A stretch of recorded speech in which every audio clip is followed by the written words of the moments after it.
Open the switch. And wait some minutes.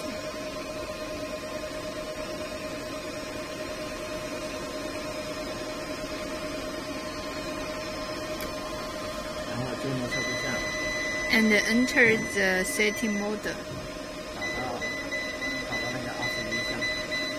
And find the 21 options.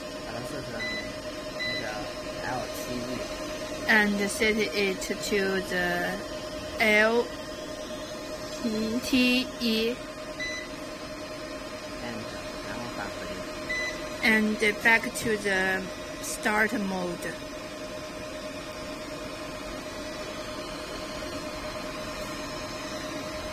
Over 了吗？可以啊。然后如果你要确保功能实现的话，可以把这些关了重新开。